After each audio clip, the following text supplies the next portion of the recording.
اکبر نے کہا بابا دعائیں پڑھنا، اکبر نے کہا بابا دعائیں پڑھنا، قرآن میرے لاشے پہ بہت سا پڑھنا، اور شاید میرے بعد قاصد صغرا آئے، تلقین کے بدلے خط صغرا پڑھنا، اکبر نے کہا بابا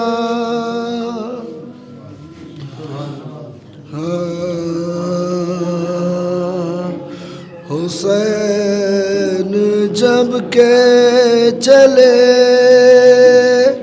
بعد دو پہر رن کو، حسین جب کہ چلے بعد دو پہر رن کو، کوئی نہ تھا کہ جو تھا میرا کعبے تو سن کو، سکینہ پکڑے ہوئے تھی ابا کے دامن کو، حسین چھپ کے کھڑے تھے جھکائے گردن کو، ناصرہ تھا کوئی شاہ کربلائی کو، فقط بہن نے کیا تھا سوار بھائی کو، حسین جب کہ چلے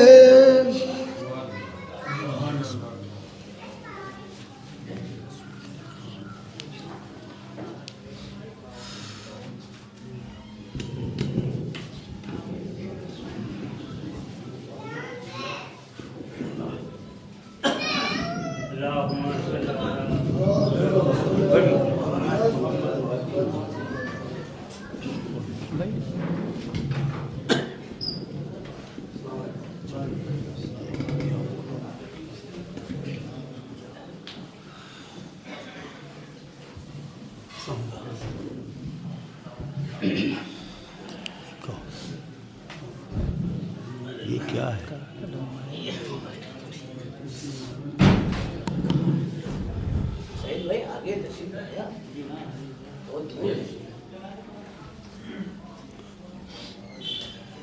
آپ حضرات سے دستبستہ گزارش ہے کہ عزا خانے میں تشریف لے آئیں۔ مولانا محسوف تشریف لا چکے ہیں، ایک صلوات پڑھیے حضرات۔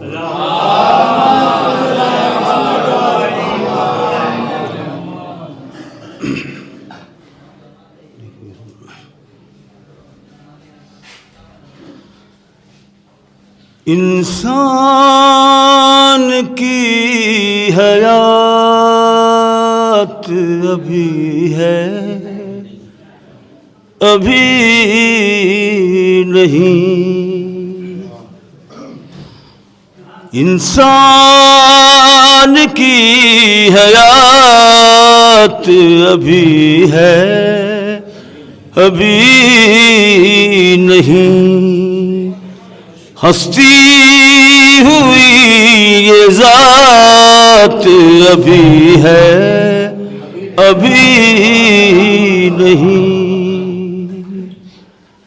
ہستی ہوئی یہ ذات ابھی ہے ابھی نہیں، کردار اہل بیت سے خود کو سنواریے، کردار اہل بیت سے خود کو سنواریے، کیونکہ یہ کائنات ابھی ہے ابھی نہیں۔ ایک صلوات طور پر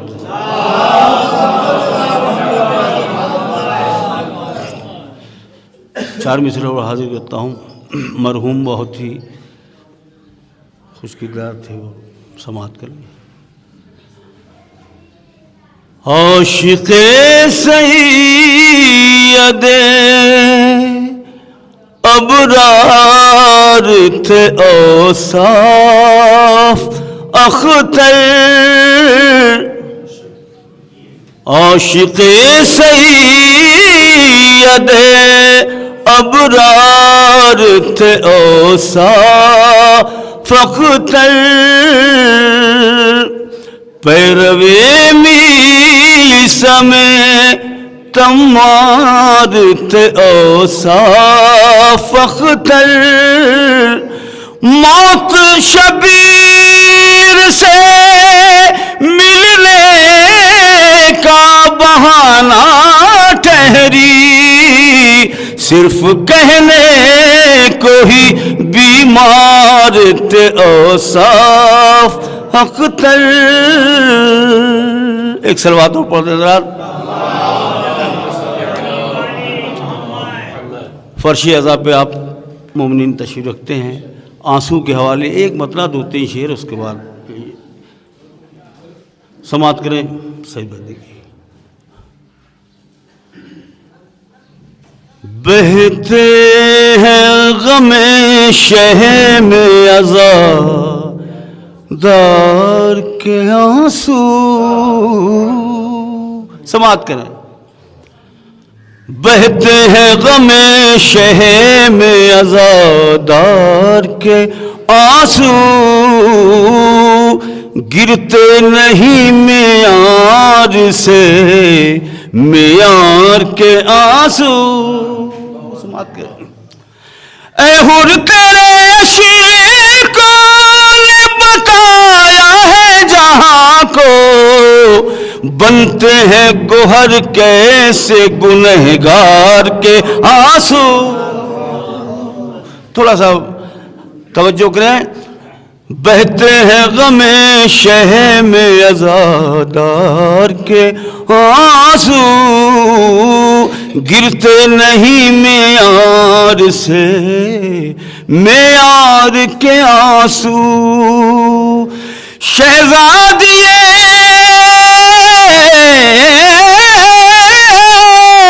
شہزادیے اس مکرا رومال ایسا چھو ہی نہیں سکتے کسی مکار کے آنسو، چھو ہی نہیں سکتے کسی مکار کے آنسو۔ ایک خاص طور سے توجہ چاہتا ہوں، سماعت کریں۔ مظلوموں کا حق چھین کے، مظلوموں کا حق چھین کے جو پھولے پھلے ہیں مجلس میں بہاتے ہیں وہ بیکار کے آنسو، مجلس میں بہاتے ہیں وہ بیکار کے آنسو۔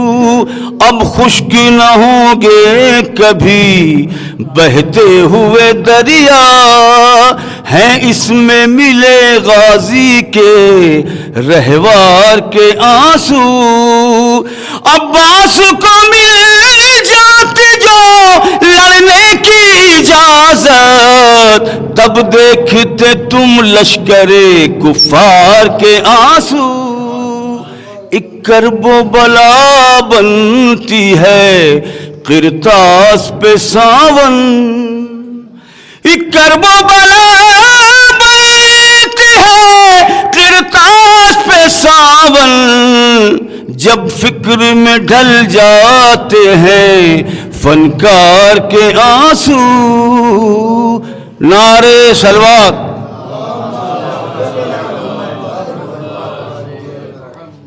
اب میں استاد شاعر سعید صاحب سے، سعید زید پوری صاحب سے گزارش کرتا ہوں. مائک کا ایگو کم کرا دیں ورنہ بس ٹھیک سے سن نہیں پائیں گے. ہاں ایگو کم کر دیجیے. نعرہ سلمان.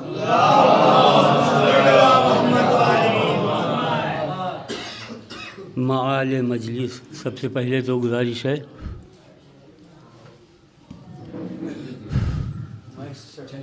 نہیں چلا. کہاں چلا؟ اچھا کوئی بات نہیں، اگر ایسی کوئی بات ہو تو کوئی.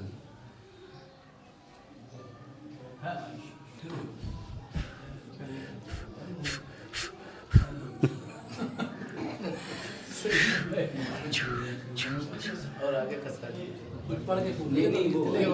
یہ والا چھوٹا والا لے لیجیے. نعرہ سلمان.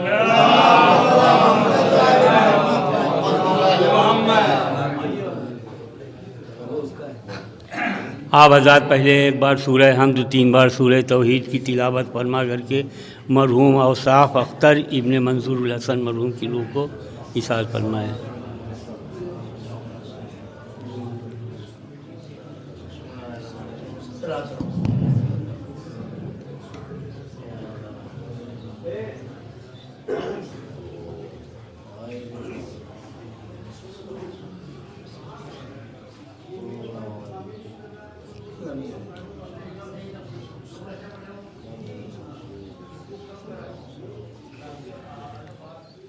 حضرات، وقت اپنی منزلیں تیز رفتاری کے ساتھ طے کر رہا ہے، اور یہ ٹائم نہیں ہے کہ جو ہم کوئی بہت مختصر کر کے 4 مصرے تاریخ ہجری میں ہیں اور 4 ہی مصرے تاریخ عیسوی میں. زیادہ زحمت آپ کو نہیں دینا ہے. لیکن اوصاف اختر کے عدد اگر جوڑے جائیں تو اس حساب سے ہجری تاریخ غیر ممکن ہے، ہو ہی نہیں سکتی ہے. اب اس کے لیے یہی کوشش کی گئی ہے کہ دوسرا نام جو نام سے زیادہ مشہور ہو گیا عرفیت آصف، تو اس کے اوپر ہجری ہے، اس کے اوپر عیسوی ہے. اور یہ 4 مصرے جو پیش کر رہا ہوں سن ہجری کے غالباً مرحوم کے حسب حال ہے. صلوات پڑھیں.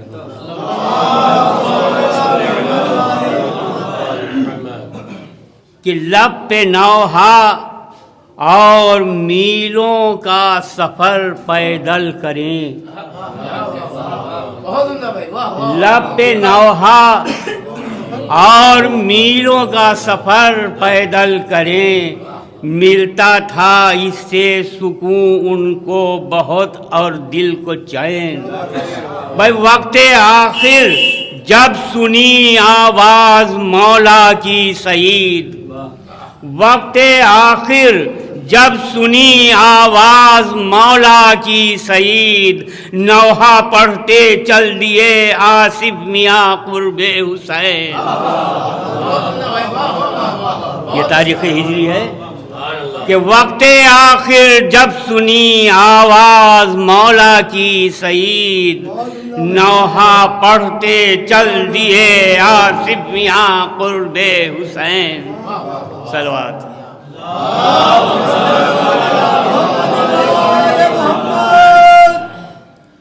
یہ ہے دنیا اس کا ہے روز ازل سے یہ چلن. یہ ہے دنیا اس کا ہے روز ازل سے یہ چلن. ہے کہیں بزم طرب اور ہے کہیں رنجو محن. موت مومن کی ہے مماتا شہیدہ کی سند. موت مومن کی ہے مماتا شہیدہ کی سند. سب سے یہ فرما گئے تھے، سب سے یہ فرما گئے محبوب رب ذوالمنن. سب سے یہ فرما گئے محبوب رب ذوالمنن، اور نزا کے ہنگام میں آتی تھی آواز سعید، یہ سنی عیسوی ہے، نزا کے ہنگام میں آتی تھی آواز سعید، صلوات پڑھیں، نزا کے ہنگام میں آواز آئی یہ سعید، جائیں اب اوصاف اختر آپ نزد پنجتن، نزا کے ہنگام یہ آواز آتی تھی سعید، جائیں اے اوصاف اختر آپ نزد پنجتن۔ کیونکہ وقت کا لحاظ رکھتے ہوئے بس تبرکاً پیش کرتے ہیں۔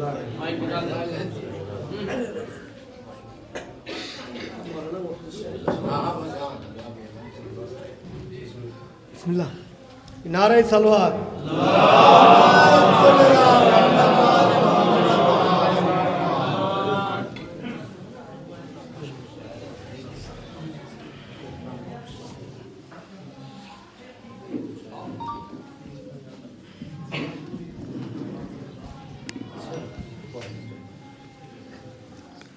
رحم اللہ من قرأ الفاتحہ۔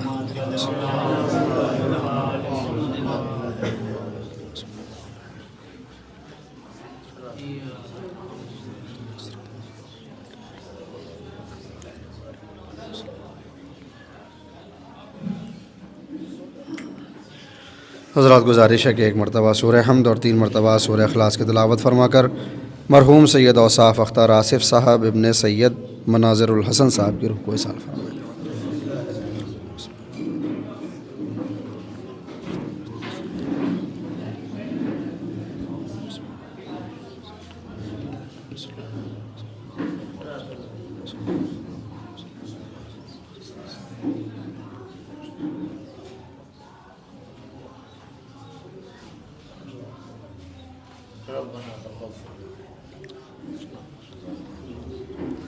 لا حول ولا قوة إلا بالله العلي العظيم۔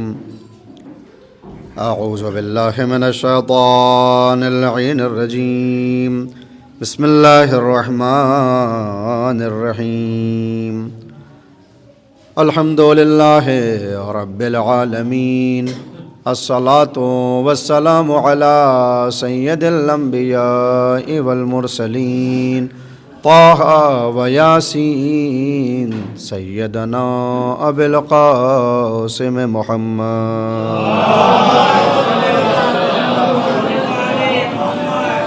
وعلى اہل بیتہ الطیبین الطاہرین المعصومین المظلومین المنتجبین المنتخبین الذین اذهب اللہ عنہم الرجس وطهرهم تطہیرا۔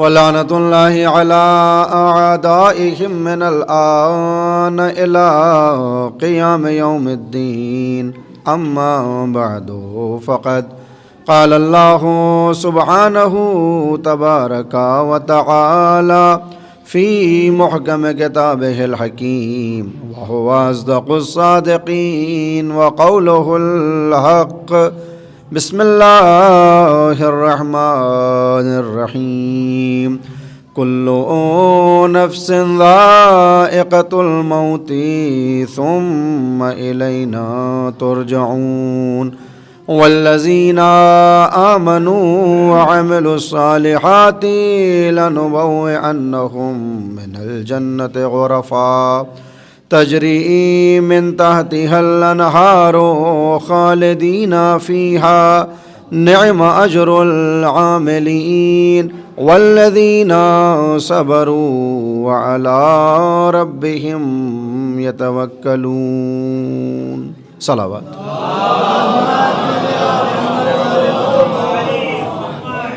حاضرین گرامی قدر معزز سامعین کرام اور عزیزان مظلوم کربلا، ایصال ثواب کی غرض سے منعقد یہ مجلس چہلم جس سے خطاب کرنے کا شرف حاصل کر رہا ہوں، آغاز مجلس میں خداوند عالم سے دعا گو ہوں، میرے اللہ تجھے واسطہ ہے تیری رحمتوں کا، تجھے واسطہ ہے تیرے وعدہ مغفرت کا، اس ماہ شعبان المعظم کی عظمتوں کے واسطے سے مرحوم کے جن کے درجات بلند ہیں ان کو بلندتر فرما۔ بارہ الہ اس مجلس سرکار سید الشہداء کے واسطے اس میں پڑھی جانے والی آیات قرآنی، انبیاء الہی کے فرمودات، ائمہ اعظام کی نصیحتیں اور ذکر مصائب شہداء کربلا علیہم السلام کے صدقے اور واسطے سے مرحوم کے گناہان کبیرہ اور گناہان صغیرہ سے درگزر کرتے ہوئے جوار رحمت اور جوار معصومین عنایت فرما۔ ثانیاً میں اپنی طرف سے اور آپ تمام حاضرین و ناظرین و سامعین کی طرف سے مرحوم کے ورثاء کی خدمت میں پرسا اور تسلیت پیش کرتا ہوں۔ مل جل کے صلوات بھیج دیں بر محمد و آل محمد۔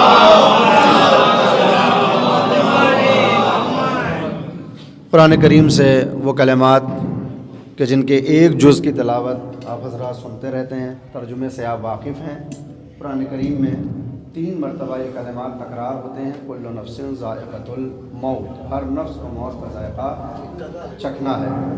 قرآن کریم کہ جو ہدایت کی کتاب ہے، جو معرفت کی کتاب ہے، جو انسانیت اور اسلام سکھانے کے لیے صلوات بھیجیں بر محمد۔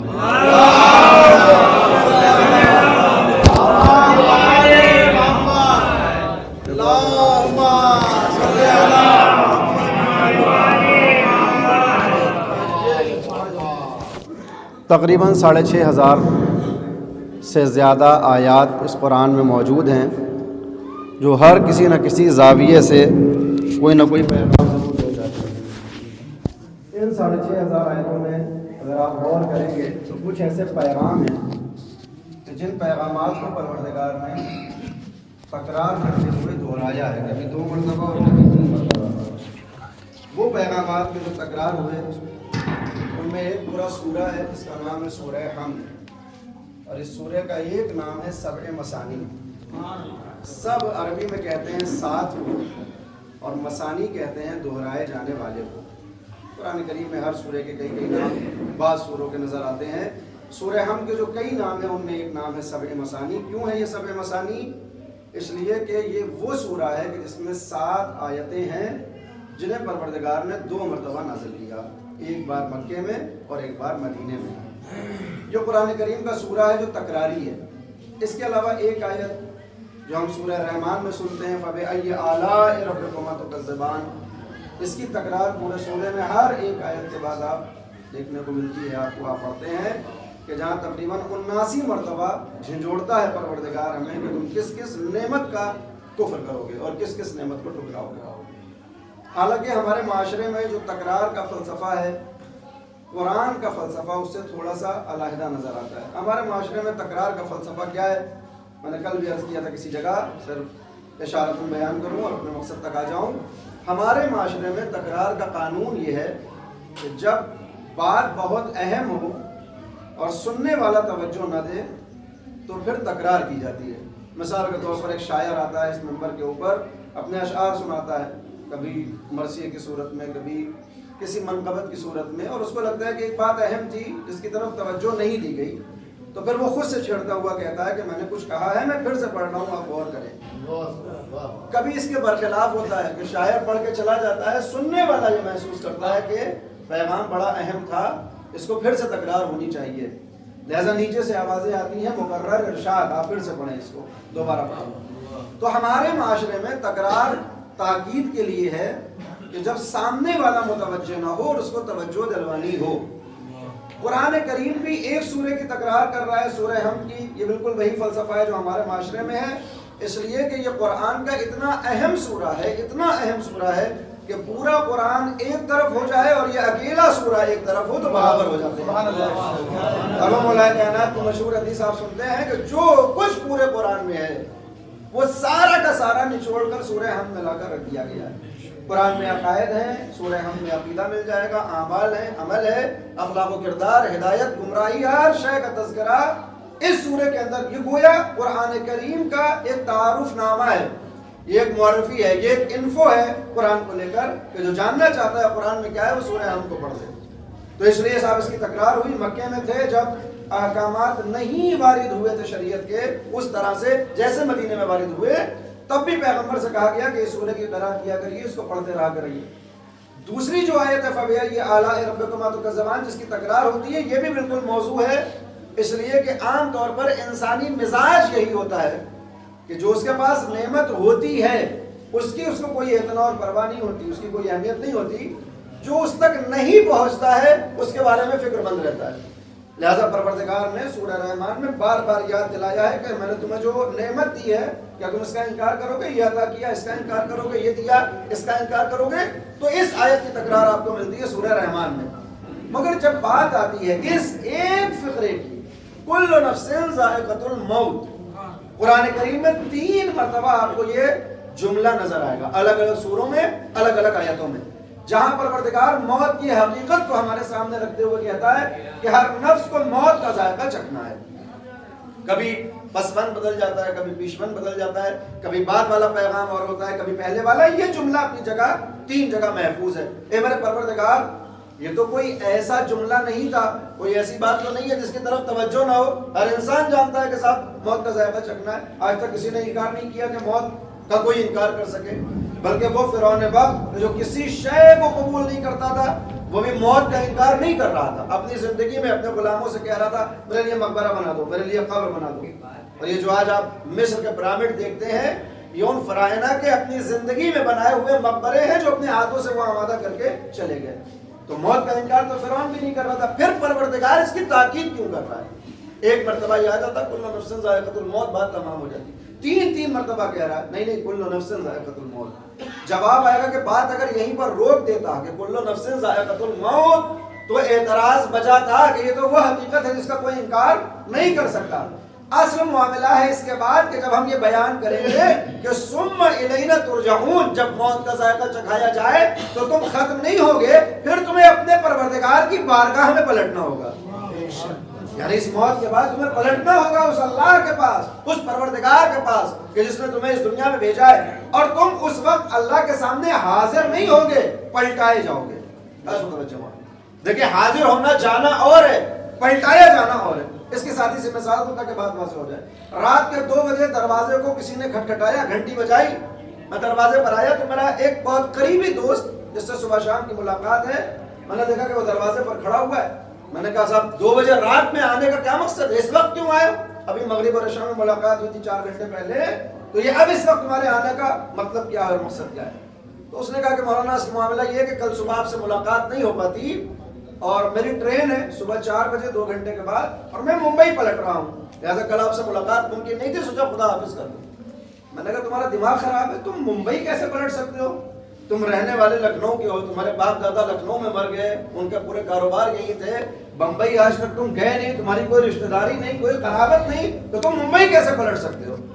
اس نے کہا مولانا یہ دیکھیے ٹکٹ ہے میرا، صبح 4 بجے میں ممبئی جا رہا ہوں۔ میں نے کہا ہوگا ٹکٹ، تم جا رہے ہوگے، مگر وہ جو جملہ تم کہہ رہے ہو کہ میں ممبئی پلٹ رہا ہوں، یہ غلط ہے، کیونکہ تمہاری رہائش یہاں کی ہے، تمہاری اصلیت یہاں کی ہے، تم جاؤ گے پلٹو گے نہیں۔ کاش متوجہ ہو آپ۔ لیکن اس کے برخلاف اگر کوئی آیا ہو اسی ممبئی اور بمبئی سے 20 برس پہلے، 30 برس پہلے، اور 25-30 برس تک آپ کے شہر میں رہے، اور اچانک وہ ایک دن آپ سے یہ کہے کہ صاحب اب میں ممبئی پلٹنے والا ہوں، تو کسی کو کوئی اعتراض نہیں ہوگا، اگرچہ وہ 20 برس آپ کے شہر میں تھا، 30 برس آپ کے ہمراہ تھا، مگر اب جب وہ جانا چاہتا ہے اور وہ یہ کہے کہ میں پلٹ رہا ہوں، کسی کو اعتراض نہیں ہوگا، کیونکہ آیا بھی ادھر سے تھا، جانے والا بھی ادھر ہی ہے، پلٹنے والا بھی ادھر ہی ہے۔ پروردگار نے کہا کہ جب موت کا ذائقہ چکھایا جائے گا تو تم اللہ کے سامنے آنے والے نہیں ہو، پلٹائے جانے والے ہو، اس لیے کہ انا للہ و انا الیہ راجعون۔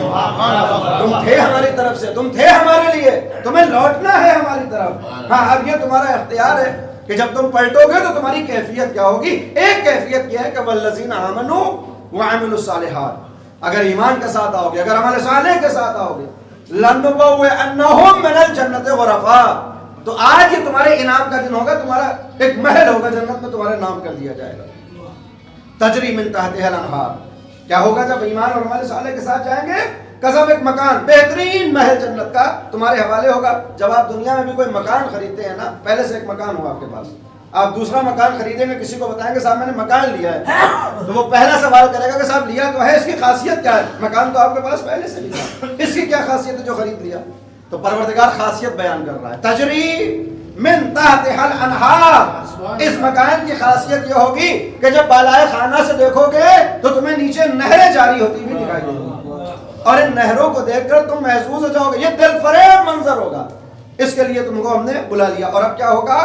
پھر پروردگار کہتا ہے خالدین فیہا، یہ جو مکان تمہیں ہم دیں گے جنت میں ایمان اور عمل صالح کی بنیاد پر، یہ مکان 11 مہینے کے ایگریمنٹ پر نہیں ہوگا، 29 سال کی وقت کی لیز پر نہیں ہوگا، خالدین فیہا، یہ مکان ہمیشہ ہمیشہ کے لیے ملے گا۔ نعم اجر العاملین، اور جو تم نے عمل دنیا میں کیا تھا، جو بہترین اعمال کر کے گئے ہو، اس کی اس سے بہتر کوئی اور جزا نہیں ہو سکتی، اس سے بہتر کوئی اور جزا نہیں ہو سکتی، لیکن 2 شرطیں اور ہیں، والذین صبروا، یہ ان کے لیے ہے جو زندگی میں صبر کیا کرتے تھے، وعلی ربہم یتوکلون، اور اپنے پروردگار کے اوپر پورا توکل اور بھروسہ ان کو تھا۔ لہٰذا اب پروردگار کہتا ہے کہ جب تم آنا ہمارے پاس تو یہ 4 چیزیں لے کر آنا، ایمان، عمل صالح، صبر اور توکل۔ اگر ایسا ہوا تو بس دنیا کے بعد جو زندگی شروع ہونے والی ہے وہ اتنی بہتر ہوگی کہ جس کے متعلق تم نے کبھی سوچا نہیں ہوگا۔ اور دیکھیں ہماری عقل مندی کا تقاضا بھی یہ ہے کہ ہمیشہ ہم سودا وہ کرتے ہیں جہاں سے ہمیں فائدہ ہو، اس لیے کہ قیامت کے دن اس سودے کا مزاج کھلنے والا ہے، والعصر ان الانسان لفی خسر، اس دن ہر کوئی گھاٹا اٹھائے گا۔ فائدہ کون اٹھانے والا ہے؟ الا الذین آمنوا وعملوا الصالحات وتواصوا بالحق وتواصوا بالصبر۔ وہی 3 باتیں جو یہاں بیان ہوئی ہیں وہی سورہ عصر میں بھی بیان کر دی پروردگار نے۔ فائدہ کون اٹھائے گا؟ ایمان، عمل صالح، حق اور صبر کی تلقین کرنے والا۔ اللہ اکبر۔ تو عزیزان گرامی، ہمارا دنیا میں مزاج کیا ہوتا ہے، ہمارا دنیا میں طریقہ کیا ہوتا ہے؟ جب ہم کوئی بزنس، کوئی تجارت، کوئی معاملہ کرتے ہیں یا اپنی زندگی کا کوئی قانون بناتے ہیں تو کیسے بناتے ہیں؟ میں تھوڑا سا اور روشن کر دوں۔ نئی جاب لگی ہو، مہینے میں 25، 30، 35، 40، 45 ہزار روپے، 50 ہزار روپے آپ کو مہینے میں مل رہا ہو، گھر میں چھوٹے چھوٹے بچے ہیں 2-3، اور اب وہ اتنے ہیں کہ جو سمجھدار ہو چکے ہیں۔ ایک دن آپ ان کو بازار میں لے کر گئے تو انہوں نے کہا کہ بابا میرا دل یہ کرتا ہے کہ یہ کھلونا لے لوں، یہ 4000 روپے کا ایک کھلونا ہے، آپ اسے دلا دیں گے۔ اگلے دن پھر آپ اسے لے کر جائیں، 2-4 دن بعد پھر آپ اسے لے کر جائیں اور پھر وہ ضد کرے کہ صاحب مجھے 10,000 کا کھلونا چاہیے، مجھے 20,000 کا کھلونا، تو آپ ہو سکتا ہے دلا دیں، لیکن اگر یہ روز کا معمول ہو جائے تو جانتے ہیں آپ ایک دن کیا کہیں گے؟ آپ کہیں گے کہ دیکھو ایسا ہے، میں دلانے کو تو تمہیں دلا سکتا ہوں، اتنا پیسہ ہے، آتا ہے ہر ماہ کہ تمہاری خواہشات کو پورا کر دوں، لیکن تمہیں معلوم ہے کہ اب تک ہم کرائے کے مکان میں رہتے ہیں، اب تک ہم کرائے کے مکان میں ہیں نا، لہٰذا کچھ دن صبر کر لو، کچھ پیسہ جمع ہو جائے تاکہ ایک زمین خریدیں اور ایک مکان بنا لیں، اس کے بعد جو خواہشات ہوں گی وہ پوری ہوتی ہیں۔ جب تک اپنا مکان نہ ہو تو خواہشات کو ذرا بریک لگا لو۔ اللہ اکبر۔ عزیزان گرامی، دنیا کے مکان کو حاصل کرنے کے لیے کہ جس میں ہمیں 40 برس رہنا ہے، 50 برس رہنا ہے، 55 برس رہنا ہے، اس مکان کو حاصل کرنے کے لیے اپنی جائز خواہشات کو طاق پر رکھ دیتے ہیں۔ پروردگار کہتا ہے تمہیں وہ مکان دوں گا کہ خالدین فیہا، جو ہمیشہ ملنے والا ہے۔ جائز خواہشات کو طاق پر نہ رکھو، ناجائز خواہشات کو طاق پر رکھو۔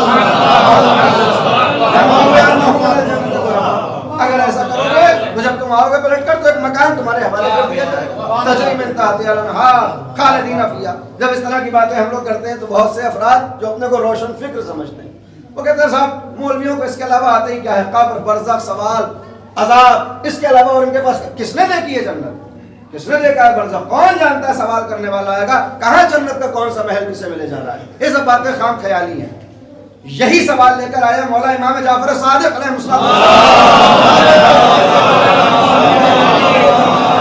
امام کی خدمت میں حاضر ہوا ہے، 65 برس سن ہے اس کا، یعنی اپنی زندگی کے آخری دور میں آ چکا ہے، اور آگے کہتا ہے کہ جعفر صادق تمہارے اجداد کا دعویٰ یہ تھا کہ دین ہے، اسلام ہے، شریعت ہے، جنت ہے، جہنم ہے، اور میں وہ ہوں جس نے کبھی ان باتوں کو نہیں مانا، نہ اللہ کو مانا، نہ رسول کو مانا، نہ شریعت کو، کچھ نہیں مانتا، میں کسی خدا کو نہیں مانتا۔ امام نے کہا آیا کس لیے؟ کہا آج آیا ہوں ایک سوال لے کر، میں نے سنا ہے آپ سوالوں کے جواب دیتے ہیں۔ کہا پوچھ، کیا پوچھنا چاہتا ہے؟ کہا میں یہ سوال لے کر آیا ہوں کہ ایک طرف میں ہوں، میری زندگی 65 برس ہو گئی، میں نے نہ اللہ کو مانا، نہ قرآن کو مانا، نہ انبیاء کو، نہ شریعت، کچھ نہیں مانتا، جو سمجھ میں آتا ہے کرتا ہوں، نہ حلال دیکھتا ہوں، نہ حرام دیکھتا ہوں، نہ پابندی دیکھتا ہوں، نہ قید، نہ حکم، کچھ نہیں دیکھتا، جو مرضی آتا ہے، جو مرضی آتی ہے کھا لیتا ہوں، جو مرضی آتی ہے پہن لیتا ہوں، جیسے چاہتا ہوں زندگی گزارتا ہوں۔ امام نے کہا پھر؟ کہا لیکن میرے مقابلے پر آپ ہیں۔ کہا میں کیا کرتا ہوں؟ کہ آپ دین، شریعت، اسلام، ایمان، اعتقاد ان ساری چیزوں کی پرواہ کرتے ہیں. بہت سی لذات جو اس دنیا کی ہیں وہ آپ نے ترک کر رکھی ہیں، ان سے آپ فائدہ نہیں اٹھاتے. آپ نے بڑی احتیاط کے ساتھ زندگی گزاری اور میں نے بالکل لاوبالیوں کے طریقے سے زندگی گزاری. امام نے کہا پھر؟ وہ کہتا ہے سوال میرا یہ ہے کہ مان لیجئے تھوڑی سی دیر کے لیے کہ آپ بھی اس دنیا سے چلے گئے، اس لیے کہ اب آپ بھی آخری عمر میں ہیں اپنی زندگی کے، اور میں بھی دنیا سے چلا جاؤں، ہم دونوں مر جائیں، اور مرنے کے بعد ہم دونوں کو یہ معلوم ہو قبر کے اندھیرے میں جا کر کہ صاحب وہ جو باتیں آپ بتایا کرتے تھے کہ قبر کا اندھیرا ہے، وہ سوال ہے، وہ جواب ہے، وہ برزخ ہے، اور گرز ہوگا، اور اس طرح کی شکلیں ہوں گی، اور سوال ہوگا، میزان و صراط، قبر میں جانے کے بعد معلوم یہ ہو کہ یہ سب بیکار کی باتیں تھیں، یہ کچھ تھا ہی نہیں. میں مرا اور خاک ہو گیا، کوئی سوال کرنے والا نہیں ہے. اور آپ دنیا سے گئے، معاذ اللہ نعوذ باللہ، آپ سے بھی کوئی سوال نہیں کر رہا ہے، آپ بھی خاک ہو گئے. تو پھر بتائیے اپنی زندگی سے فائدہ کس نے اٹھایا، میں نے یا آپ نے؟ یہ سوال لے کر آیا ہے کہ میں نے تو باقاعدہ طور پر زندگی کو جیا ہے نا. آج ہمارے یہاں کی اصطلاح استعمال ہوتی ہے انجوائے کرنا چاہیے زندگی میں، تو میں نے وہ سب کچھ کیا اور آپ نے قید اور پابندی کی زندگی گزاری ہے. تو مرنے کے بعد دونوں خاک ہو گئے، تو بتائیے میں نے فائدہ اٹھایا؟ آپ اپنے کو عقل مند کہتے ہیں مگر خسارے میں رہے. امام چاہتے تو قرآنی استدلال پیش کرتے، عقلانی استدلال پیش کرتے، مگر امام ہوتا ہی وہ ہے جو لوگوں کی عقلوں کے مطابق ان سے کلام کرتا ہے. کہا کہ ٹھیک ہے آج میں تیری بات مان لیتا ہوں، تو یہ سوال لے کر آیا ہے، آج دل کرتا ہے میں تیری بات مان لوں اس طرح کہ 99.99% وہی صحیح ہوا جو تو کہہ رہا ہے، کہ نہ کوئی قبر میں آیا پوچھنے کے لیے، نہ برزخ ہے، نہ عذاب ہے، کچھ بھی نہیں تھا، ہم دونوں گئے دنیا سے، وہ خاک ہو گئے، میں نے مان لی تیری بات. 99.99% ایسا ہی ہوا. تو جب ایسا ہو گیا تو پھر یہ بتا مجھ میں اور تجھ میں کیا فرق ہے دنیا سے جانے کے بعد؟ کاش متوجہ ہوا. تو بھی گیا، تو بھی خاک ہو گیا، میں گیا، میں بھی خاک ہو گیا، یہ ساری باتیں جھوٹی تھی. تو اب مرنے کے بعد نہ تجھے سزا ملنے والی ہے، نہ مجھے سزا ملنے والی ہے، نہ میرے اوپر کوئی عذاب ہونے والا ہے، نہ تیرے اوپر کوئی، ہم دونوں برابر ہیں. لیکن 0.001% مان لے کہ جو باتیں بتائی گئی تھیں وہ سب کی سب سچ ثابت ہو گئی.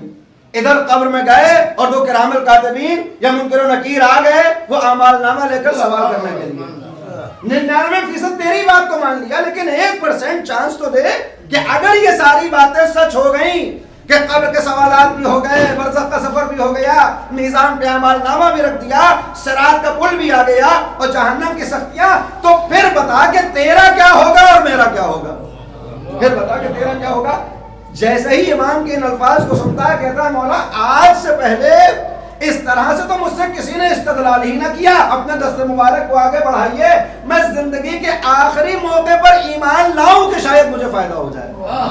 اس لیے کہ میری عقل مندی کا تقاضا یہ ہے کہ اگر خطرے کا احتمال بھی پایا جائے تو اپنے آپ کو بچانا واجب ہو جاتا ہے.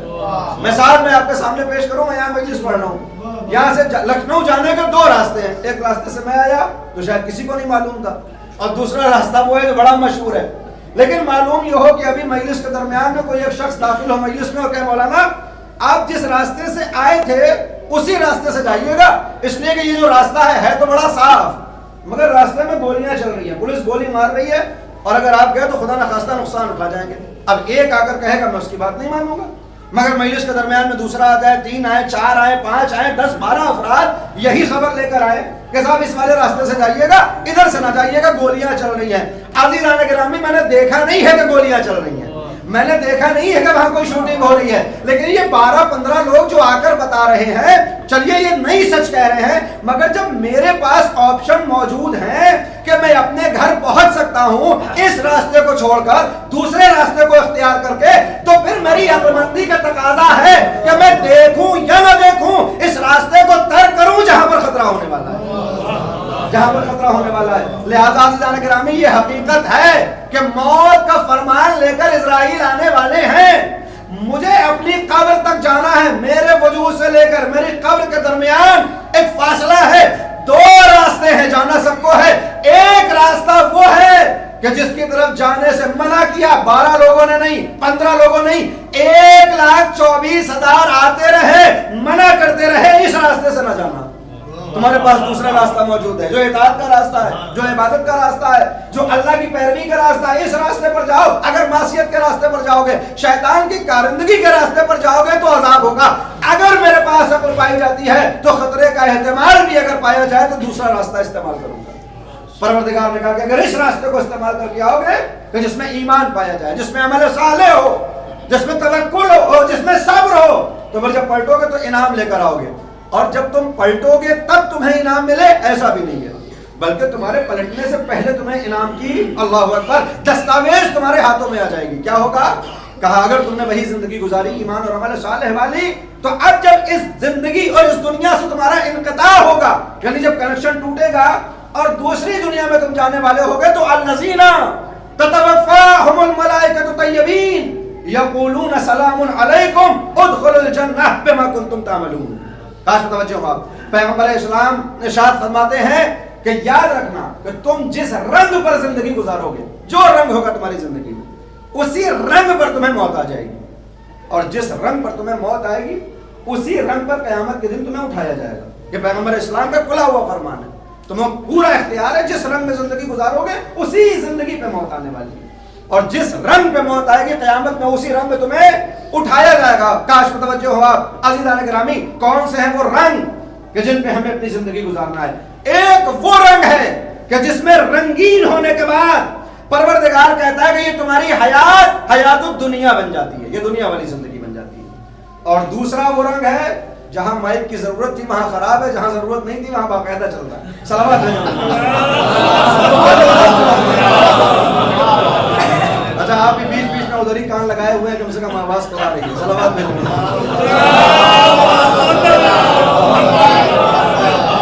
ایک رنگ یہ ہے کہ الذین تتوفاہم الملائکۃ طیبین, اگر طیب و طاہر زندگی گزاری ہے تو یہ جو ملائکہ آئیں گے کس لیے آئیں گے؟ اللہ اکبر, یقولون سلام علیکم. کاش متوجہ ہوا, موت کا وقت ہے, سورہ زمر, موت کا وقت ہے, مرنے والا حالت انتظار میں ہے اور ملک اس کی بالین پر آ گیا. صرف ایک نہیں آتا, ہم یہ سوچتے ہیں کہ ملک الموت آتا ہے, نہیں نہیں, الذین تتوفاہم الملائکہ, ملائکہ کی پوری فوج آتی ہے. اور جب یہ آتی ہے, اگر پاک و پاکیزہ زندگی گزاری ہے, اللہ والا رنگ ہے, تو یقولون سلام علیکم, یہ ملک آ کر کہتے ہیں مرنے والے تیرے اوپر سلامتی ہو, ادخلوا الجنہ, جنت میں داخل ہو جا. اے میرے پروردگار, یہ لے کے آ رہا ہے موت, کاش متوجہ ہوا, یہ لے کر آ رہا ہے موت کا فرمان, یہ لے کر جائے گا روح, گویا یہ موت طاری کرنے آ رہا ہے اور کہہ رہا ہے سلام علیکم. یہ تو مذاق ہو گیا.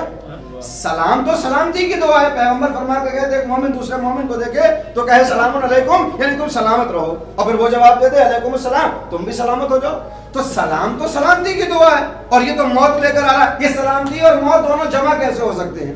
لا رہا ہے موت, کہہ رہا ہے سلام علیکم. کیا یہی تو بتانا چاہتے ہیں کہ اگر تم طیب و طاہر زندگی گزارو گے, اگر تم خدائی رنگ میں رنگنے کے بعد زندگی گزارو, تو یہ جو موت کا فرمان لے کر آیا ہے, اس موت کے ذریعے تمہیں فنا نہیں کیا جا رہا, یہ موت تمہاری ابدیت کا سبب بننے والی ہے. یعنی اس موت کے ذریعے تم ہمیشہ کے لیے سلامت ہونے والے ہو, ہمیشہ کے لیے سلامت ہونے والے ہو. پھر کیا ہوگا؟ ادخلوا الجنہ, جنت میں داخل ہو جاؤ. اچھا, ہمارا تو بنیادی عقیدہ یہ ہے کہ جنت ابھی مل ہی نہیں رہی ہے. ہاں, بہت سے لوگ پریشان ہیں, جنت تو ابھی ملے گی نہیں, جنت تو قیامت میں مل رہا ہے. ابھی تو برزخ کا سفر ہے, وادی السلام ہے, وادی برہوت ہے. کتنے نادان ایسے ہیں جو جنت کی حوروں کے چکر میں اپنے آپ کو پھاڑے ڈال رہے ہیں. ابھی کہاں مل رہی, وہ قیامت میں ملے گی. عزیزان گرامی, بنیادی عقیدہ تو ہمارا یہی ہے کہ قیامت میں جنت ملے گی. اور یہ ملک کہہ رہا ہے ادخلوا الجنہ, جنت میں داخل ہو جاؤ, یہ ابھی سے کیوں جنت میں بھیج رہا ہے؟ آج متوجہ ہوا.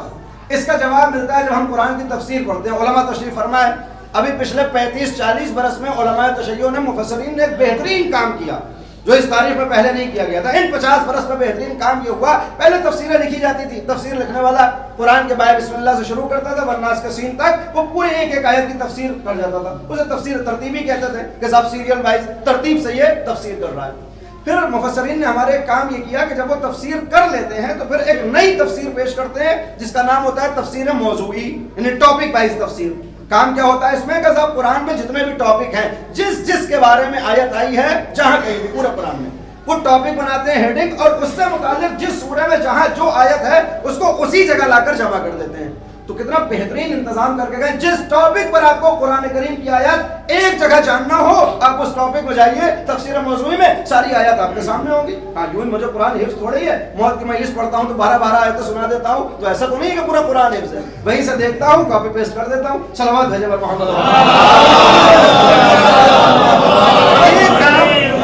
ایک کام یہ بڑا نہیں کیا. اس تفسیر موضوعی میں ایک موضوع ہے, اور وہ موضوع یہ ہے کہ جب پروردگار جنت و جہنم کو تقسیم کر دے گا تو پھر جنتی آپس میں بیٹھیں گے تو باتیں کریں گے. ہمیں باتیں کرنا بڑا اچھا لگتا ہے. بعض وقت ہوتا ہے کہ مجلس آگے ہوتی ہے, پیچھے بھی باتیں ہوتی رہتی اور ہو رہی ہیں ماشاءاللہ, تو باتیں کرنا بڑا اچھا لگتا ہے. جنت میں بھی یہ باتیں ہوں گی. مکالمے ہیں جنت کے, 3 مکالمے. ایک مکالمہ یہ ہے کہ جب جنت والا, کاش متوجہ ہوا, جہنم والے سے بات کر رہا ہے, یعنی اس کے جلے پر نمک چھڑک رہا ہے, تو پوچھ رہا ہے جھانک کر تم یہاں کیسے آ گئے. یہ قرآن کی آیت ہے. وہ جنت اوپر ہے اور جہنم نیچے ہے, ایسے بتا رہا ہوں جیسے دیکھ کے آئے ہوں. وہ نیچے جھانک کے کہے گا کہ تم یہاں جہنم میں کیسے پڑے ہوئے, تو وہ بیان کریں گے صاحب ہم جہنم میں کیوں آ گئے, ہم نماز کو ہلکا سمجھتے تھے, ہم یہ گناہ کرتے تھے, یہ گناہ کرتے تھے. تو یہ جواب دے رہا ہے جہنم والا.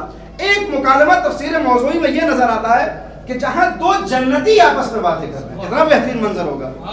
یہ 2 جنت والے جو دونوں جنت میں بیٹھے ہوئے ہیں, آپس میں باتیں کر رہے ہیں. پہلے کا نام محمد رکھ لیجئے, دوسرے کا نام علی. محمد علی سے کہہ رہا ہے کہ صاحب چلو بڑے پاپڑ ویلے دنیا میں, مگر بالآخر وہ جنت مل گئی جس کی بڑی تمنا تھی. وہ دیکھو بہترین محل میرا بنا ہوا ہے, اتنے چاندی اور سونے کے ظرف میرے سامنے رکھے ہیں. جنت دیکھنی ہو تو سورہ واقعہ کا ترجمہ پڑھیں, دیکھیے کیا کیا پروردگار ہمیں عطا کر رہا ہے. تو جب یہ باتیں ہو رہی ہیں تو اچانک محمد کہے گا لیکن ہاں یہ بھی ہے, بڑی تکلیفیں اٹھانی پڑی اس جنت میں آنے کے لیے. دنیا کی زحمتیں, برزخ کا سفر, میزان کی سختیاں, صراط کی تپش, یہ ساری زحمتیں, اتنی پریشانی کرنے کے بعد چلو بہرحال اللہ اللہ خیر صلی اللہ پہنچ گئے جنت. تو یہ علی سن تو رہا ہے سب کچھ, یہ کہے گا کیسی باتیں کرتے ہو, جنت میں آنے کے لیے بھلا کوئی تکلیفیں اٹھاتا ہے. کاش متوجہ ہوا, جنت تک پہنچنے کے لیے میں نے تو کوئی تکلیف نہیں اٹھائی. اچھا کیسے نہیں اٹھائی, دنیا کی تکلیفیں تھیں, اس کے بعد جب موت کا وقت آیا تو ملک آیا, ایسے اس نے روح نکالی. اللہ اکبر. حضرت موسیٰ علی نبینا و علیہ و علیہ السلام جب دنیا سے جانے لگے, حضرت موسیٰ کی روح قبض ہوئی. اور کس طرح سے روح قبض ہوئی ہے یہ بھی آپ کو معلوم ہے کہ حضرت موسیٰ کو عربی میں فتین کہا جاتا ہے, اردو والا فتین نہیں, ہم نے اسے منفی معنی میں استعمال کیا. عربی میں فتین یعنی بہت زیادہ جس کے پاس ذہانت ہو, اور چالاک. حضرت موسیٰ کے لیے ملتا ہے بہت تیز ذہن کے تھے, ہر چیز کا سوال کا جواب ان کے پاس موجود ہوتا تھا. جیسے وہ داستان آپ سنتے ہیں کہ جب ملک آیا روح قبض کرنے کے لیے تو انہوں نے کہا کہ بھائی کیوں آئے ہو, کہا لینے کے لیے آئے. کیا لے کے جاؤ گے, کہا روح لیں گے. کہاں سے قبض کرو گے, بولے ہاتھوں سے روح قبض کریں گے. کہا تمہیں شرم نہیں آتی, ان ہاتھوں سے روح قبض کرو گے جن سے میں توریت کی تختی لکھا کرتا ہوں. اب ملک تو ملک ہے نا, یہ روبوٹ ہوتا ہے. ملک اور انسان کا فرق یہ ہے کہ ملک روبوٹ ہے, جتنا فیڈ کیا یہ اتنا ہی آؤٹ پٹ دے گا, اپنی طرف سے کچھ نہیں کر سکتا. تو اس نے دیکھا کہ پہلا راستہ بند کر دیا تو سوچا, اس نے کہا کہ پیروں سے بھی تو کرتا ہوں, نہیں میں آپ کی روح پیر سے قبض کر لوں گا.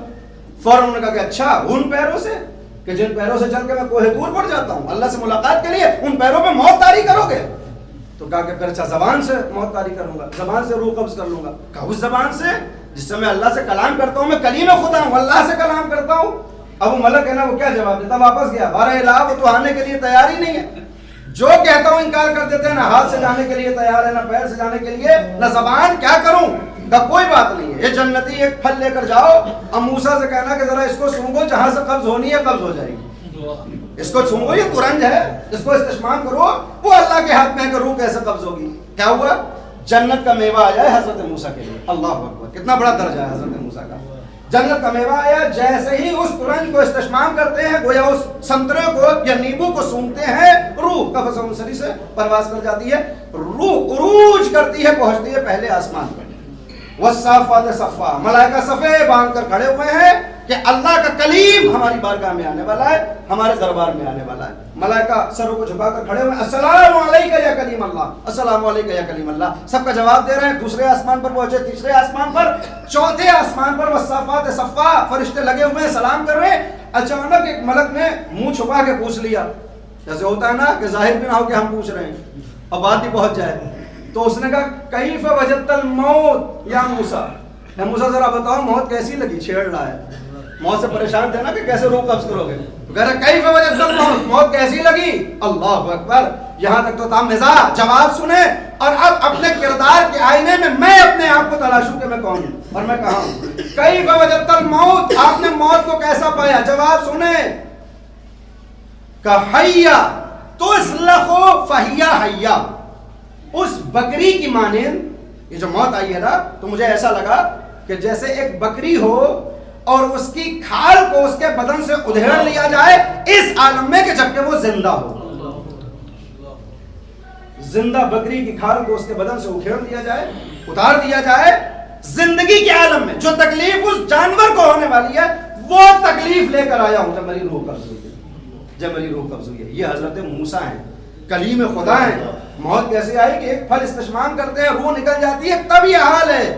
ہم کس بات اور کس مغالطے میں گرفتار ہیں کہ موت آئے گی سب بڑی آسانی سے سب کچھ ہو جائے گا, موت آئے گی اور کچھ بھی نہیں ہوگا, اس لیے کہ ہم آنسو بہاتے ہیں, اس لیے کہ ہم گریہ کرتے ہیں. نہیں, یقیناً ان ساری چیزوں کا فائدہ ہوگا, مگر جو موت کی کیفیت ہے وہ آ کے رہے گی, اس کے لیے انتظام ہمیں کرنا ہوگا. معاذ اللہ نعوذ باللہ, اس کا مطلب یہ نہیں کہ حضرت موسیٰ کے اعمال میں, ان کے عقیدے میں, ان کے اخلاق و کردار میں کوئی کمی ہے جو یہ احساس ہو رہا ہے, کہ نہیں, نبی کا کام ہی یہ ہے کہ وہ چیزوں کو, جو چیز بیان کرتا ہے ہدایت کے لیے بیان کر رہے ہیں دنیا سے جانے کے بعد بھی, تاکہ امت یہ سمجھ لے کہ جب میں نبی ہو کر اتنی زحمتوں کے بعد یہاں پہنچا ہوں تو پھر تمہیں انتظام کیسے کرنا چاہیے, پھر تمہیں کیا انتظام کرنا چاہیے. لہٰذا عزیزان گرامی کیا ہوتا ہے عام طور پر, اب جب اس نے کہا نا کہ صاحب بڑی مشکل سے جنت ملی ہے, تو اس نے کہا نہیں نہیں کوئی زحمت نہیں, کوئی مشکل نہیں. کہا کیسے مشکل نہیں, موت کی سختیاں تھی, پھر برزخ کا سفر تھا, اور پھر اس کے بعد میزان کے اوپر نامہ عمل لا کر رکھ دیا گیا. فمن یعمل مثقال ذرۃ شرا یرا کے تحت وہ عمل نامے بھی دکھا دیے گئے.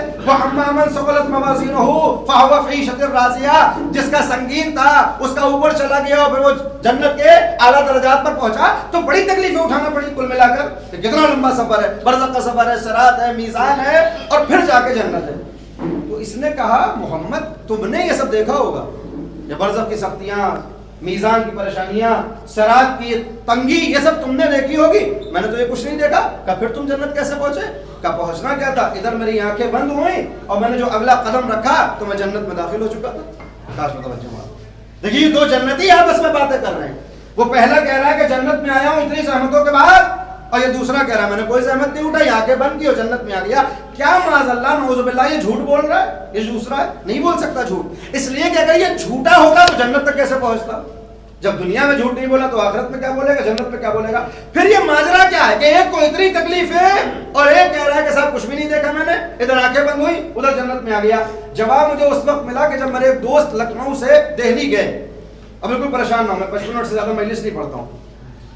لکھنؤ سے گئے دہلی, اور جب واپس آئے ایک ہفتے کے بعد تو ان کے پاس کئی طرح کے سوغات اور کئی طرح کے تحفے تھے. میں نے کہا صاحب یہ تحفے کیسے ہیں؟ بولے تحفے کیا, میں گیا لکھنؤ سے دلی تو جس شہر کی جو چیز بھی مشہور تھی وہ میں نے خریدی, ایک پیس اپنے لیے لیا اور ایک یہ آپ کے لیے, صاحب یہ علی گڑھ کے فلاں چیز ہے اور یہ متھرا کی فلاں چیز اور یہ فلاں جگہ کی فلاں چیز, یہ سب آپ کے تحفے ہیں, آپ ان کو قبول کریے. میں نے قبول کر لیے. اگر اتفاق سے 15-20 دنوں کے بعد, ایک مہینے کے بعد مجھے جانا ہوا دلی, اور میں جب دلی گیا اور واپس آیا تو وہ جو حضرت ایک مہینے پہلے میرے لیے تحفے لائے تھے وہ ملنے کے لیے آئے. اب وہ اس انتظار میں آئے تھے کہ جب میں لے کے آیا تھا مولانا کے لیے تو مولانا بھی لے کر آئے ہوں گے. حالانکہ سب کو معلوم ہے کہ ہم لوگ کی ڈکشنری میں صرف ٹیکنگ ہے, گیونگ ہے ہی نہیں, تو ہم دیتے کیا ہم نے. بولے مولانا کچھ لائے نہیں آپ. میں نے کہا کیا لانا تھا؟ کہ صاحب دلی گیا, اپنا کام کیا, واپس آ گیا, کچھ ملا ہی نہیں, میں کیا لاتا. بولے عجیب آدمی ہے, لکھنؤ سے دلی تک گیا, آپ کو کچھ ملا ہی نہیں. میں نے کہا نہیں ملا. بولے کیوں, متھرا کے پیڑے نہیں ملے؟ میں نے کہا نہیں ملے. بولے علی گڑھ کے تالے؟ میں نے کہا نہیں صاحب, نہ علی گڑھ کے تالے ملے نہ علی گڑھ ملا. بولے یہ کیسے ہو سکتا ہے, آپ لکھنؤ سے دلی جائیں اور علی گڑھ نہ ملے؟ میں نے کہا نہیں ملا. بولے متھرا؟ میں نے کہا وہ بھی نہیں پڑا میرے راستے میں. بولے ارے کانپور تو پڑا ہوگا, کانپور تو دیکھا ہوگا, وہیں سے کچھ لے آتے, چھیلا چاول کی بریانی بڑی مشہور ہے وہاں کی.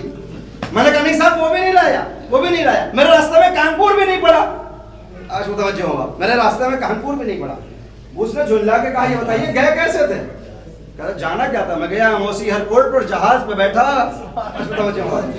جہاز میں بیٹھا, دلی میں اتر گیا, نہ کانپور دیکھا نہ علی گڑھ. بولے نہیں مولانا پڑھا تو سب کچھ تھا, مگر آپ کے جانے کی رفتار اتنی تیز تھی کہ آپ کو محسوس ہی نہ ہوا کہ کب کانپور آیا, کب علی گڑھ آیا, کب متھرا آیا, کب. بس یہ جو علی ہے نا, کہہ رہا ہے کہ میں نے نہ برزخ دیکھی نہ صراط نہ میزان, اس لیے کہ اعمال میں اتنی رفتار تھی کہ ادھر آگے بند ہوئی, یقولون سلام علیکم ادخلوا الجنہ بما کنتم تعملون. سلام علیکم.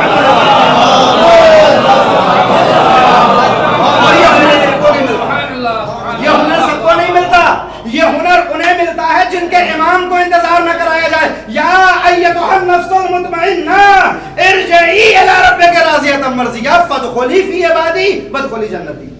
چونکہ اس کے امام کو بھی یہی حکم ہے کہ بس پلٹا اپنے پروردگار کی طرف، وہ اللہ کے بندوں میں شامل ہو گیا، جنت تیرے حوالے، کائنات انتظار کرے گی جنت پہ جانے کے لیے کہ قیامت کا دن ہوگا، حساب ہوگا، کتاب ہوگا. نہیں، جب کوئی کیفیت اطمینان میں داخل ہو جائے تو اب جنت پہ جانے کے لیے قیامت کا انتظار نہیں. وادخلی فی عبادی وادخلی جنتی، یہ جنت تیرے حوالے، اپنے داخلے کو اس پہ یقینی بنا لے. وہ عادل پروردگار کہ جو ہر کام حکمت اور عدالت کے مطابق انجام دیتا ہو، وہ کیسے گوارا کرے کہ جس کے امام کے لیے کوئی انتظار نہ ہو، ادھر تلواریں گردنوں پر کاٹے، ادھر جنت میں داخل ہو جائے، اس کے چاہنے والوں کے لیے کیسے انتظار ہو سکتا ہے؟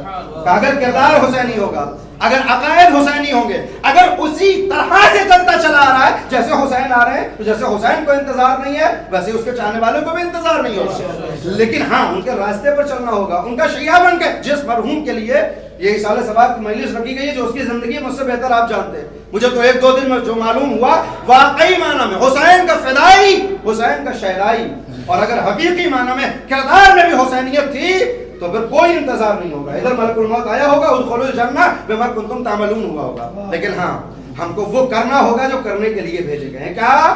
ہم کو اپنی شیعت پروف کرنی ہوگی. ہم کو تشیع پروف کیسے؟ کیا ہوتا ہے شیعہ؟ ختم کر رہا ہوں میں مجلس کو.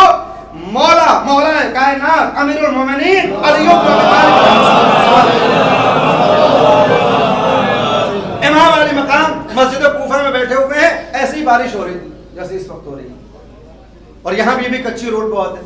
اور 14 صدی پہلے کوفہ کیسا رہا ہوگا؟ مٹی کی روڈ بھی نہیں ہوگی، فری ہوگی، پتلی پتلی. تو آنے والا مسجد میں آیا اور سب سوال کر رہے تھے مولا کہنا سے. اس نے کہا یا علی شیعہ کسے کہتے ہیں؟ امام نے جواب ہی نہیں دیا.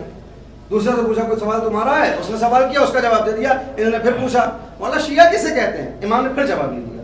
3-4 مرتبہ جب یہ پوچھ چکا کہ شیعہ کسے کہتے ہیں، شیعہ کسے کہتے ہیں، امام نے یہ سوچ رہا تھا کہ کہہ دیا جائے گا ایک خاص گروہ کا نام ہے شیعہ. کہا نہیں، امام بیان ہی نہیں کرتے کہ شیعہ کون ہوتا ہے. جب سب لوگ چلے گئے، مسجد خالی ہو گئی، امام علی مقام بھی مسجد سے بلند ہوئے اور باہر آنے لگے. کاش متوجہ ہوا. تو عام طور پہ آپ نے دیکھا ہوگا کہ جب کبھی راستے گیلے ہو جاتے ہیں، یعنی جس طرح کا ماحول ہے، مٹی کی روڈ پر آپ کو سڑک پر چلنا ہے، اس مٹی کے راستے پر، تو آپ کیا کرتے ہیں؟ آپ دیکھتے ہیں کہ آپ سے پہلے والا کس راستے سے گیا ہے. کیا ہوگا؟ مثال کے طور پر یہ مٹی کا روڈ ہے، آپ تصور کریں تو آپ کو اس پہ جانا ہے. آپ اپنا نشان نہیں بناتے بلکہ دیکھتے ہیں مجھ سے پہلے والا جو گیا تھا اس نے قدم کہاں پر رکھا تھا. جہاں پر اس نے قدم رکھا ہے وہ زمین تھوڑی پکی اور مضبوط ہو جاتی ہے نا. تو آپ کی عقل مندی کا تقاضا یہ ہوتا ہے کہ اپنا پیر وہیں پر رکھتے ہیں جہاں پر اس نے رکھا ہو. مولا کائنات مسجد سے نکلے، راستہ اسی طرح سے گیلا تھا، مٹی کا راستہ. مولا کائنات نے اپنا قدم رکھا ایک اور دوسرا قدم آگے بڑھا دیا.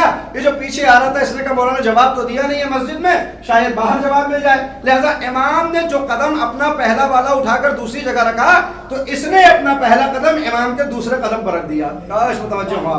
دوسرے قدم پر رکھا.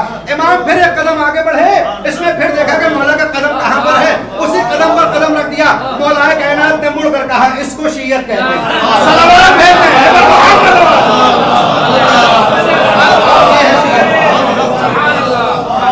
شیعہ اس کو کہتے ہیں. تیرا سوال تھا شیعہ کون ہوتا ہے؟ شیعہ وہ ہے جو اپنے امام کے قدموں کے اوپر اپنے قدم رکھ کے اپنی زندگی میں علویت کو اتار کے کردار حسینی کو آشکار کرے. ادخلوا الجنہ بما کنتم تعملون ہو جاتا ہے، جنت میں داخلہ مل جاتا ہے. لیکن اگر ایسا نہ ہو خدا نخواستہ تو پھر ہم کلیم کرتے رہیں کہ ہم کوئی ہیں مگر ادھر سے جواب آنے والا نہیں ہے. عزیزان گرامی، یہ امام حسین کی کا اختیار ہے اور اللہ کی طرف سے ان کی عظمت کو یہ سلام ہے کہ ساری کائنات کے مردوں میں حسین کے چاہنے والوں کو جدا کر دیا گیا. کائنات کا قانون یہ ہے کہ جب کوئی مرتا ہے تو وہ مر جاتا ہے، مگر جو حسین کا ہوتا ہے وہ مرنے کے بعد بھی مرتا نہیں ہے، اس کو زندہ کر دیا جاتا ہے، وہ ہمیشہ کے لیے زندہ ہو جاتا ہے. جب یاد آتی ہے، اس کی یاد آتی ہے تو حسین کے نام پر فرش عزا بچھا لیا جاتا ہے. اور وہ مشہور جملہ کہ جب ہمارے جوانوں کا غم ہوتا ہے تو ہم اکبر پر ماتم کر لیتے ہیں، اس لیے کہ اکبر کے ذریعے سے ہمارا غم تھوڑا ہلکا پڑ جاتا ہے.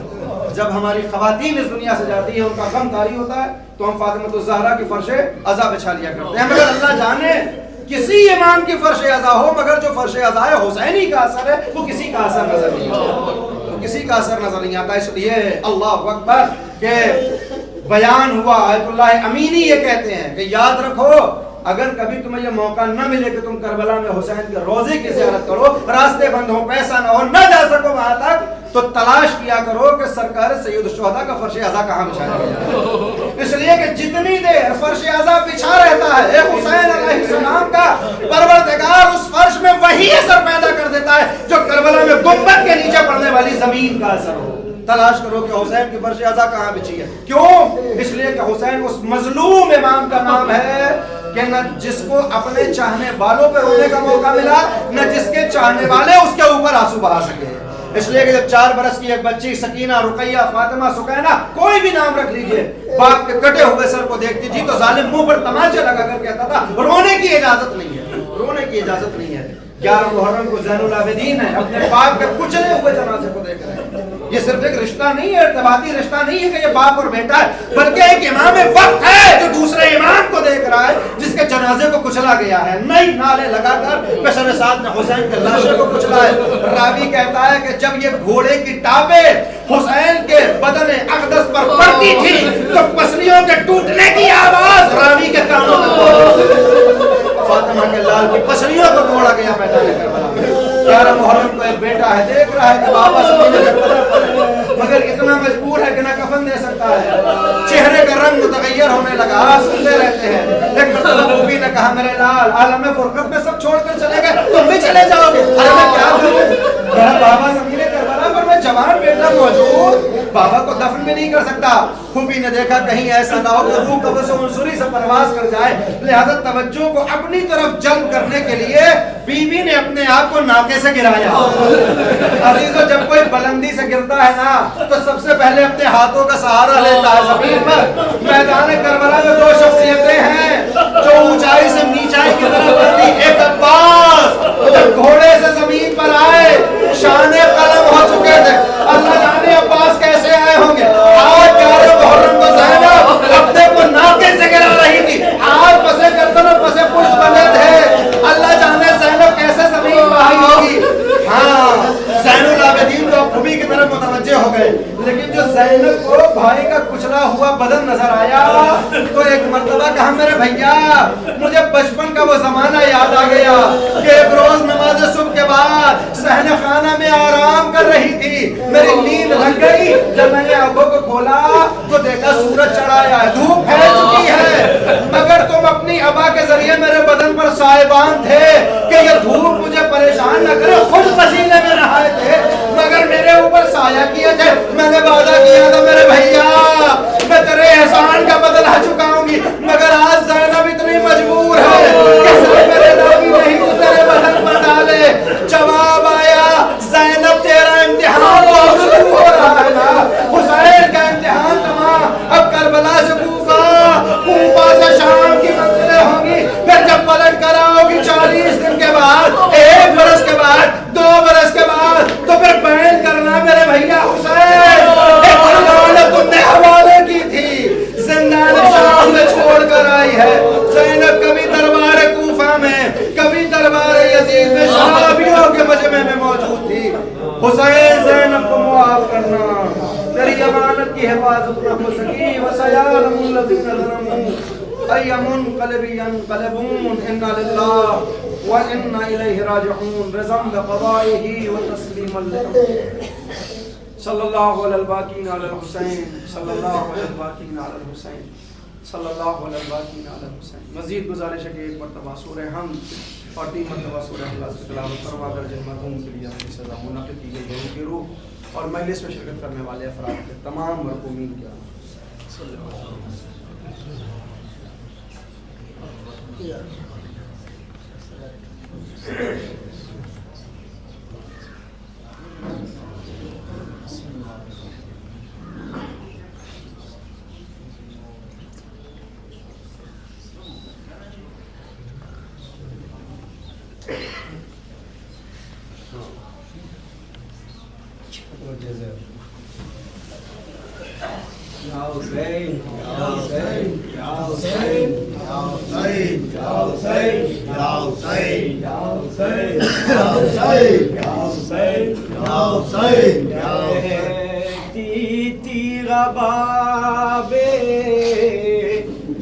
لگتا جگر ہم کیسے بھلا سائے میں رہے کہتی تھی رباب خر جگر ہم کیسے بھلا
موت کے سائے سے پہلے وہ موت کے سائے سے پہلے بیٹا عمر رہا نہ حالوں پر ہم کیسے بھلا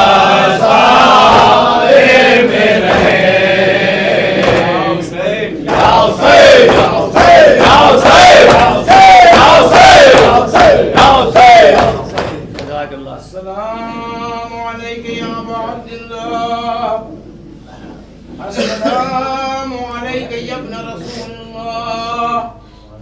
السلام عليكم وعلى جدك وأبيك السلام عليكم وعلى أمك وأخيك السلام عليك على الأئمة المعصومين مليك السلام عليك جميعا شهداء كربلاء وأسراء كربلاء ورحمة الله وبركاته السلام عليك يا مولاي يا غريب الغرباء السلام عليك يا أبا الحسن علي بن موسى الرضا ورحمة الله وبركاته السلام عليك يا مولانا صاحب العصر والزمان الأمان الأمان الأمان السلام عليك إمام زماننا هذا عجل الله تعالى فرجك وسعد الله تعالى مخرجك وظهورك السلام عليكم ورحمة الله وبركاته.